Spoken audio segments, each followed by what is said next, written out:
우리 또 새해를 맞이해서 구호를 한번 외쳐볼까요? 자, 구호 준비! 구호 준비!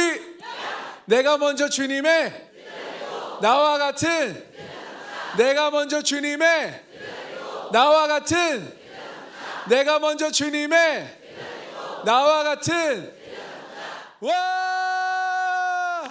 네, 감사합니다. 아직 어색하지만 함께 해주셔서 감사합니다.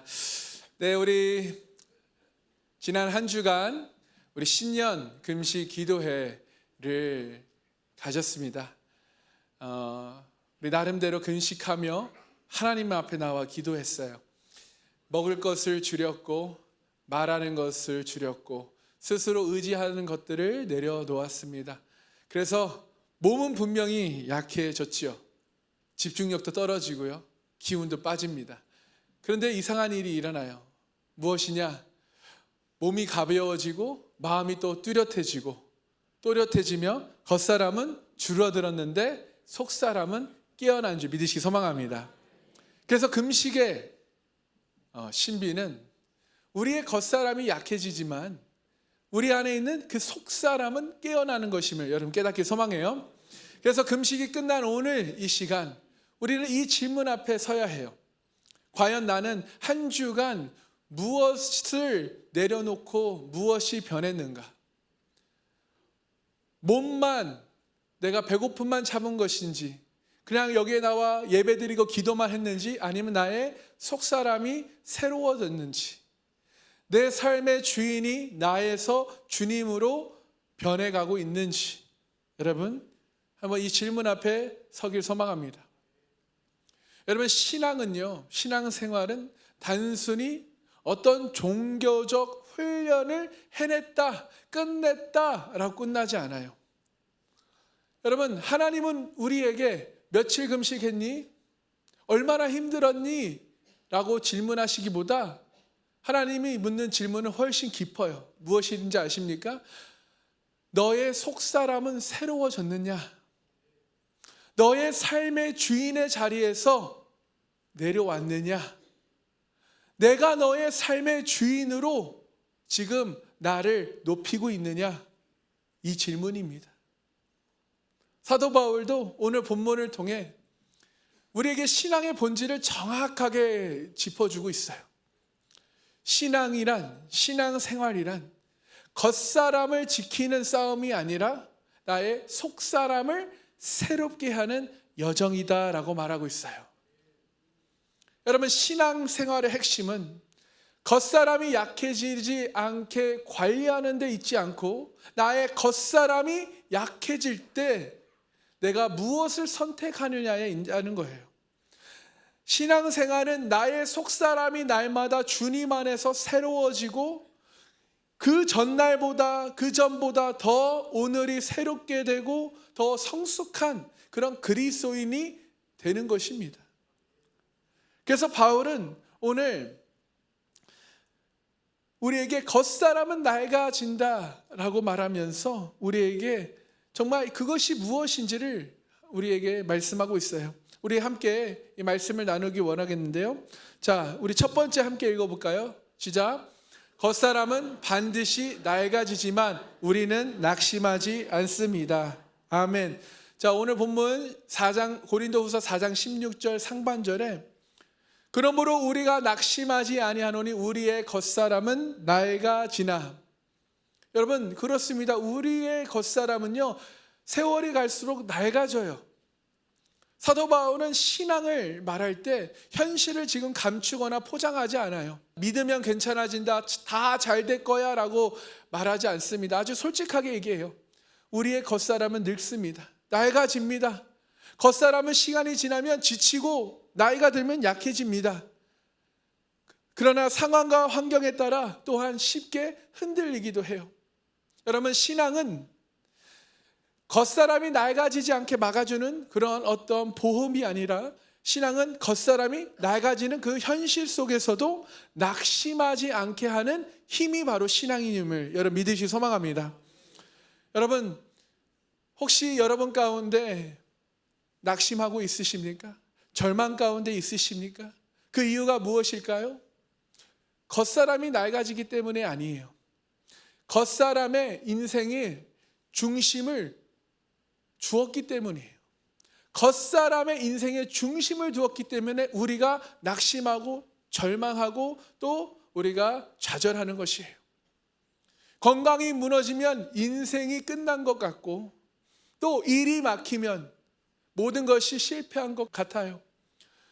조건이 사라지면요, 내가 무너진 것처럼 느껴집니다. 고난이, 어려움이 닥치면요, 정말 이것이 끝이라고 생각할 때가 있어요. 그 이유는 바로 내가 겉사람이 곧 나 자신이라고 믿기 때문이에요. 그래서 바울은 이렇게 말합니다. 겉사람은 낡아져도 괜찮다. 문제는 너가 거기에 겉사람의 인생을 걸었느냐라고 물어보는 것이에요.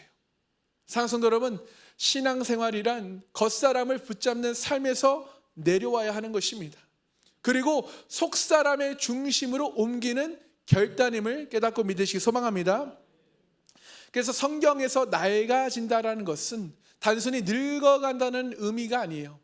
자, 원문은 낡아진다라는 것은 어떻게 보면 쇠약해지고 닳아가고 소모된다라는 뜻이 있어요.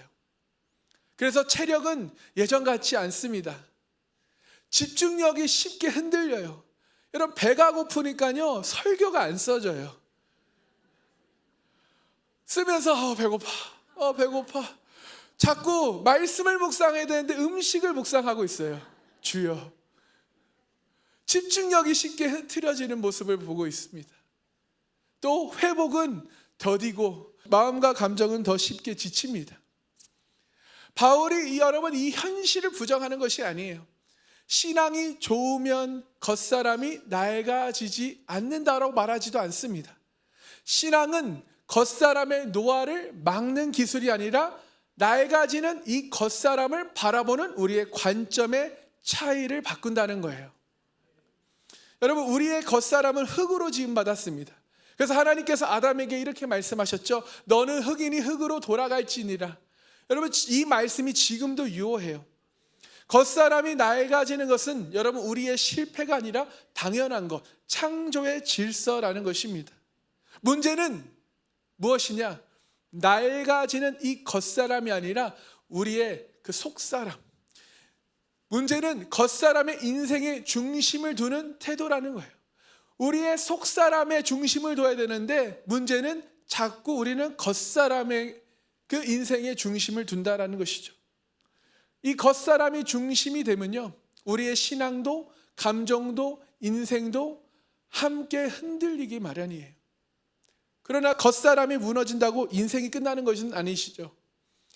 우리는 이번 한 주 금식 기도회를 지나며 우리는 분명히 경험했습니다. 몸이 약해지면 우리가 몸이 약해지면서 감정이 흔들리고 평소 당연하던 그런 음식과 간식이 얼마나 큰 은혜인지를 깨닫게 되어요. 몸은 약해졌지만 의지할 것이 줄어들자 하나님께 더 집중하게 되었습니다. 여러분, 금식은 우리를 괴롭게 하기 위한 훈련이 아닙니다. 금식은 우리의 겉사람이 걸어두었던 그 헛된 기대를 내려놓고 속사람을 깨우는 은혜의 통로임을 믿으시기 소망합니다. 그러므로 겉사람이 약해질 때마다 우리는 더 분명히 고백해야 돼요. 우리 마태복음 4장 4절에 예수님께서 이렇게 말씀하십니다. 함께 읽겠습니다. 예수께서 대답하여 이르시되 기록되었으되 사람이 떡으로만 살 것이 아니요 하나님의 입으로부터 나오는 모든 말씀으로 살 것이니라 하였느니라. 아멘. 사랑하는 성도 여러분, 겉사람은 낡아지나 속사람은 날마다 새로워질 수 있습니다. 여러분, 속사람이 날마다 새로워지시기 소망합니다. 이번 한 해 우리 겉사람에게 어떠한 인생을 걸지 않고 속사람의 인생의 중심을 두는 믿음의 결단들 하시기를 주님의 이름으로 축원합니다. 여러분, 모세를 아시죠? 모세는 인생 전반부 40년을 애굽 왕궁에서 지냈어요. 왕의 그런 교육을 받았습니다. 그러나 살인을 저지른 후 그는 미디안 광야로 도망쳐 또 다른 40년을 광야에서 이름 없는 목자로 살아요. 그때 모세 모세는 힘도 없고 지위도 없어요. 자신감도 사라졌습니다. 겉사람이 가장 낡아진 시점이에요. 그런데 바로 그때 하나님은 떨기나무 가운데 모세를 부르십니다. 왜 모세를 그때 부르셨을까요? 그것은 모세가 자기 겉사람을 의지하지 않게 되었기 때문이에요. 겉사람이 낡았기 때문입니다. 하나님은 여러분 겉사람이 강할 때보다 겉사람이 무너졌을 때 하나님의 일을 맡기신다는 것을 깨닫게 소망합니다. 특별히 여러분 겉사람이 강한 인물 중에 하나가 삼손입니다. 겉사람이 아주 강한 사람이었어요. 누구보다 힘이 셌습니다. 누구보다 정말 눈에 띄었어요. 사자의 입을 찢고 나귀 뼈다귀로 1000명을 죽이고 여러분 엄청난 힘을 가졌어요. 이 삼손의 문제는 무엇이었습니까? 겉사람의 힘을 자신의 정체성으로 착각한 것이에요. 하나님께 붙어 있기보다 자신의 힘, 감정, 욕망에 기대어 살았습니다. 결국 드릴라라는 여인과 사랑에 빠지면서 그녀의 손에 머리카락이 잘리고 또 결국 힘이 빠져서 적들에게 잡혀 눈이 뽑히고 감옥에 갇힙니다. 그때 성경은 이렇게 기록해요. 삼손이 여호와께서 자기를 떠나신 줄을 깨닫지 못하였더라. 삼손의 비극은 겉사람이 낡아졌기 때문이가 아니에요. 겉사람에게 인생을 걸었기 때문입니다. 그러나 이 이야기 끝에 여러분 삼손은 눈먼 채로 하나님을 다시 부르짖어요. 하나님을 다시 찾습니다. 주 여호와여 나를 기억하소서라고 기도해요. 그 순간 겉사람은 이미 무너졌어요. 하지만 속사람이 하나님을 다시 붙잡고 다시 찾습니다. 그리고 하나님은 삼손의 마지막 순간을 통해 자신의 영광을 드러내셨어요.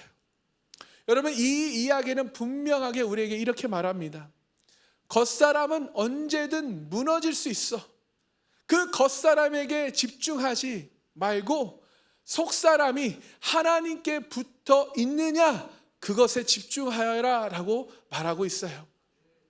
여러분 우리의 속사람이 하나님께 붙어 있으면 끝은 다시 열릴 수 있다는 것을 믿으시기 소망합니다. 우리가 즉 죄를 짓고 넘어지고 무너질 수 있습니다. 연약해질 수 있어요. 죄 때문에 고통받을 수 있어요. 그러나 그때 내 중심이 하나님께 있고 하나님을 바라볼 때 하나님께서는 그 모든 상황을 뒤집어 새 힘과 새 능력을 주셔서 우리를 회복시켜 주실 줄 믿으시기 소망합니다. 사랑하는 성도 여러분, 우리의 겉사람, 우리의 자아는 낡아지는 것이 정상이에요. 낙심은, 절망은 약함 때문이 아니라 잘못된 우리의 중심 때문이라는 것을 깨달으시기 소망합니다. 그래서 신앙생활은 겉사람을 붙잡는 것이 아니라 우리의 보여지는 것을 붙잡는 것이 아니라 속사람으로 그 중심이 하나님께로 옮겨가는 삶임을 깨닫고 믿으시는 복된 성도님들 다 되시기를 주님의 이름으로 축원합니다. 여러분께 적용 질문 드립니다. 요즘 내가 가장 쉽게 낙심하고 절망하는 이유는 무엇입니까? 그것이 겉사람의 상태 때문은 아닌가요? 라는 질문이에요. 여러분 이 질문을 여러분 솔직하게 대답해 보시기 바랍니다. 사랑하는 성도 여러분, 겉사람이 낡아지는 것은 우리의 신앙이 잘못되었다는 증거가 아닙니다. 오히려 그때가 하나님을 더 깊이 의지할 기회임을 믿으시기 소망합니다. 모세처럼 삼손처럼 하나님은 겉사람이 약해진 그 자리에서 속사람을 새롭게 하시는 줄 믿으시는 우리 복된 예수님의 제자들 다 되시기를 주님의 이름으로 축원합니다. 아멘. 두 번째, 겉사람은 낡아지나 속사람은 새로워집니다의 두 번째 함께 읽겠습니다. 속사람은 날마다 새로워집니다.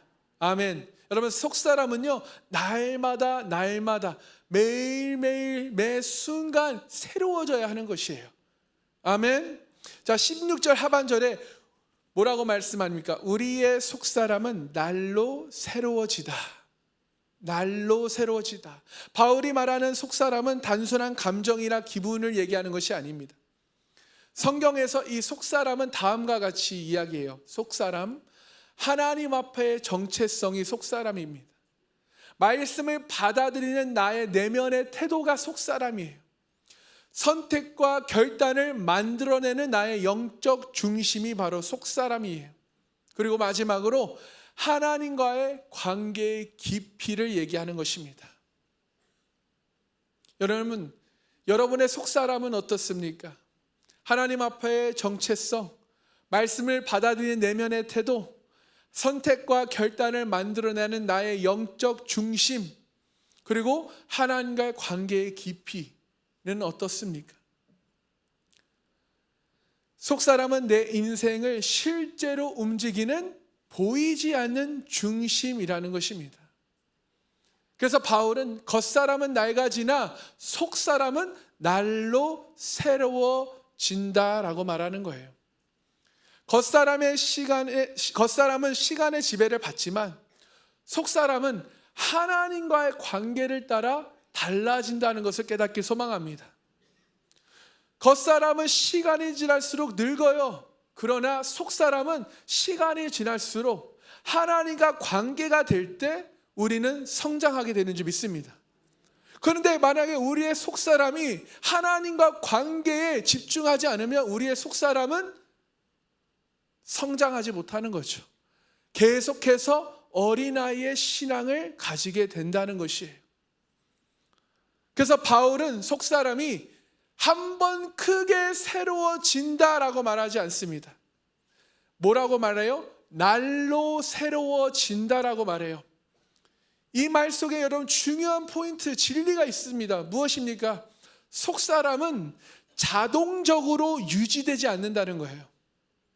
한 번의 은혜 체험으로 평생 버티지 못합니다. 한 번 은혜 받고 눈물을 흘리고 회개했다고 그것이 다가 아니에요.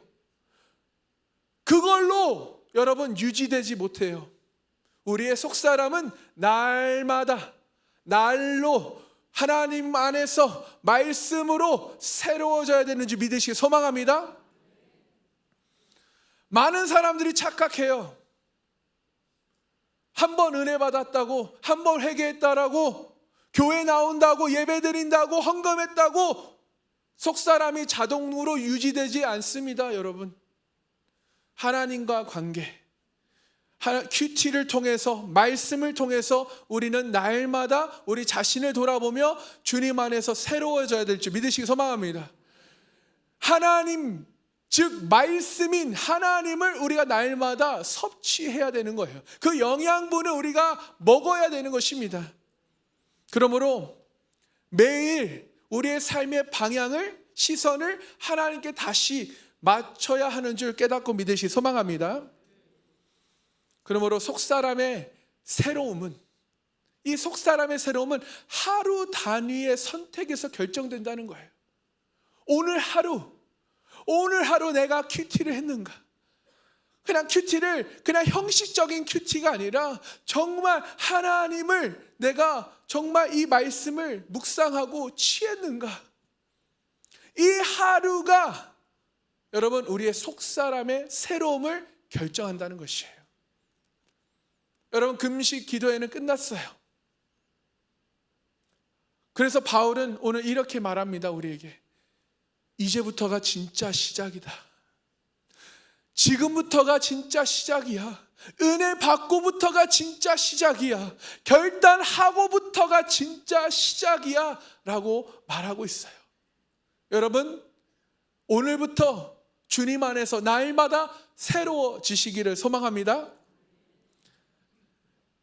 금식은 우리의 배를 비우는 훈련이 아니라 우리가 의존하는 그 대상을 바꾸는 훈련이에요. 육의 음식을 우리가 의존을 했다면 이제는 하나님의 양식, 하나님의 말씀을 의존하는, 바꾸는 훈련이고요. 육의 습관을 잠시 내려놓고 우리는 하나님께 기도하는 것입니다. 자기 확신에서 하나님의 은혜를 깨닫는 시간이에요. 그래서 금식 후에 중요한 것은 이것입니다. 나는 다시 예전의 방식으로, 삶으로, 습관으로 돌아갈 것인가? 아니면 새로워진 속사람을 지켜낼 것인가? 여러분, 은혜를 받고 나서, 결단을 하고 나서 중요한 것은 내가 예전의 삶으로 다시 돌아가서 예전의 방식으로 살 것인가요? 아니면 내가 새로워진 속사람, 내가 결단하고 회개한 것을 내가 지키고 그것을 실천하고 적용하는 삶을 살 것인가? 이것을 우리는 선택해야 하는 것이에요. 이게 누구의 선택입니까? 바로 나의 선택이에요. 여러분이 아무리 여기서 은혜를 받고 결단을 하고 아멘을 해도요, 여기 교회 밖을 나가는 순간이 중요한 것이에요. 여러분의 일상으로 돌아가서가 중요한 것이에요. 그곳에서 내가 결단하고 내가 고백한 대로 살 것인가? 아니면 그 결단, 작심삼일이 돼서 예전에 내가 익숙한 삶을 살 것인가? 이건 나의 선택이라는 것입니다. 여러분, 속사람은요, 방치하면 금세 낡아집니다. 우리의 속사람은요, 방치하면요, 금세 낡아져요. 내가 받은 은혜가 사라져요. 결단이 뭐였지? 기억도 나지 않아요. 여러분, 우리의 속사람을 날마다 새롭게 하시길 소망합니다. 하나님을 향해 다시 우리의 방향을, 우리의 시선을 하나님께 두면요, 하나님께서 놀라울 만큼 빠르게 우리를 새롭게 하시는 줄 깨닫고 믿으시길 소망합니다. 여러분, 성경의 다윗은 범죄 후에, 그렇죠? 우리아의 아내를 취하고 우리아를 죽였잖아요. 그 이후 겉사람이 완전히 무너져 버렸어요. 명예가 무너지고요, 권위가 흔들리고요, 신뢰가 깨졌습니다. 그러나 다윗은 회개의 기도에서 겉사람의 회복을 먼저 구하지 않아요. 시편 51편 10절 우리 함께 읽기 원합니다. 시작. 하나님이여, 내 속에 정한 마음을 창조하시고 내 안에 정직한 영을 새롭게 하소서. 아멘. 다윗은 속사람이 새로워지지 않으면 겉사람의 회복은 아무 의미가 없다는 것을 알고 있었어요. 결국 다윗의 철저한 회개, 하나님 앞에 철저한 회개로 하나님과의 관계가 회복되고 하나님 앞에서의 그 죄가 용서함 받았을 때, 여러분, 속사람이 새로워진 다윗은 다시 쓰임받는 사람이 되어요. 아멘. 그리고 하나님 마음에 합한 사람으로 회복된 줄 믿으시기 소망합니다. 저와 여러분 모두 다윗처럼 속사람이 새로워져서, 오늘 이 시간에도 속사람이 새로워져서 여러분 주님의 제자가 되고 나와 같은 제자를 삼으시는 우리 복된 성도님들 되시길 소망합니다. 여러분, 제가 정말 많이 나눈 우리 베드로, 가장 제자들 중에 자신만만했던 베드로였습니다. 모든 사람이 주를 버릴지라도 나는 버리지 않겠습니다 라고 당당하게 고백하잖아요. 그러나 그는 가장 처참하게 무너진 제자가 되어요. 겉사람의 실패는 너무나 분명했습니다.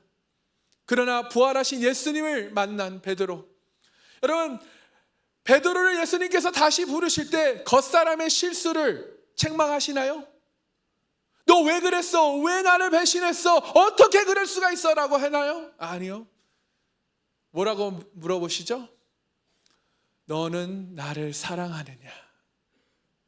여러분, 예수님께서는 지금 베드로의 속마음을 만지시는 거예요. 너 나 사랑하니? 너는 지금 나를 사랑하느냐? 내가 나를 사랑하느냐? 이 질문을 하셔요. 이 질문을 통해 예수님과 베드로의 사랑의 그 관계가 회복됩니다. 베드로의 속사람이 다시 새로워져요. 그리고 오순절 이후 그 베드로는 담대한 복음의 증인이 됩니다.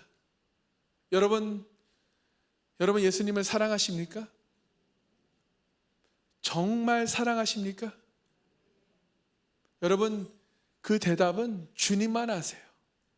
여러분이 옆에 사람이 있어서 네, 아멘, 정말 사랑합니다 얘기할 수 있어요. 그러나 중심은 주님만이 아십니다. 주님을 정말 사랑합니다, 진심으로 사랑합니다라고 고백하는, 매 순간 고백하시는 우리 복된 성도님 되시길 소망합니다. 그래서 여러분의 속사람이 날마다 새로워지고 회복되기를 주님의 이름으로 축원합니다. 여러분께 적용 질문 드립니다. 내 속사람을 날마다 새롭게 하기 위해 내가 반드시 지켜야 할 한 가지 영적 선택은 무엇입니까? 저는 여러분이 날마다 속사람을 날마다 새롭게 하기 위해 반드시 여러분이 지켜야 할 한 가지의 영적 선택은 바로 큐티입니다. 여러분, 하나님의 말씀을 하루라도 빼놓지 말기 소망합니다. 육의 음식처럼 여러분, 이 영의 음식 하나님의 말씀을 매일매일 섭취하시는 우리 복된 삼가함교회 성도님들 되시길 소망합니다.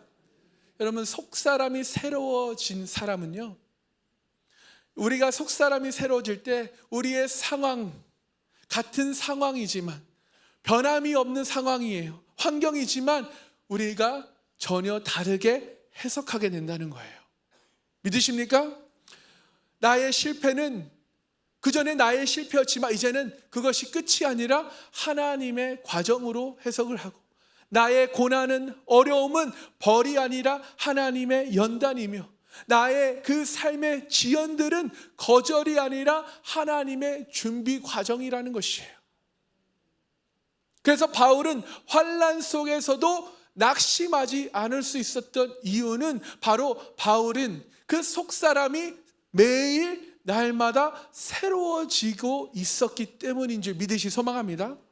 사랑하는 성도 여러분, 속사람은 상황과 환경에 묶여 있지 않습니다. 속사람은 하나님을 향해 그 방향을 잡는 순간, 하나님께 시선을 두는 순간 오늘도 새로워질 수 있음을 믿으시기 소망합니다. 여러분, 오늘 우리의 속사람을 여러분 주님께 집중하길 소망합니다.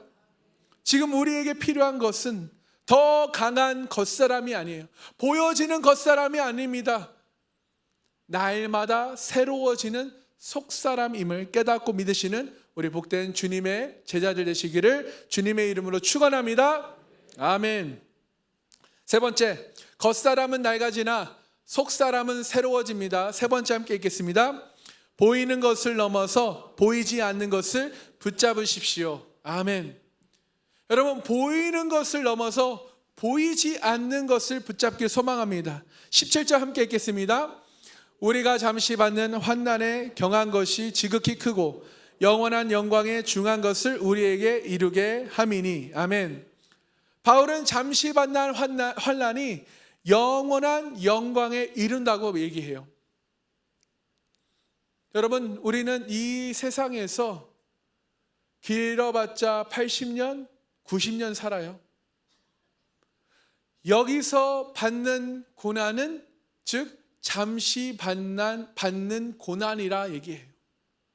왜요? 우리는 영원한 생명, 영원한 나라, 천국의 소망을 두고 살기 때문입니다. 할렐루야. 그래서 잠시 받는 환난이 영원한 영광에 이룬다라고 말하는 것이에요. 여러분, 이룬다라는 표현은 단순한 보상이나 교환이 아니에요. 환난이 도구가 되어 영광을 만들어낸다라는 뜻인데요, 환난은 우리에게 방해물이 아니라 우리에게 필요한 과정이며, 고난은 실패가 아니라 우리에게 필요한 재료입니다. 우리의 눈물은 헛된 것이 아니라 씨앗임을 믿으시 소망합니다. 여러분, 고난의 무게는 줄어들지 않지만 비교의 기준이 영원으로 옮겨질 때, 우리의 상황과 환경이 변하지 않아도 비교의 하나님을 향한 그 천국의 소망을 두고 그 기준을 영원으로 옮길 때 우리의 마음은 쉽게 무너지지 않는 줄 믿으시 소망합니다. 그리고 18절에 바울은 신앙의 초점을 이렇게 정의해요. 함께 읽겠습니다. 우리가 주목하는 것은 보이는 것이 아니요 보이지 않는 것은 영원함이라. 아멘. 자, 여기서 주목하는 것은, 우리가 주목하는 것은, 여러분은 지금 무엇에 주목하고 계십니까? 여러분 어디에 관심을 갖고 계십니까? 무엇에 주목하고 계세요? 세상의 것입니까? 하늘의 것입니까?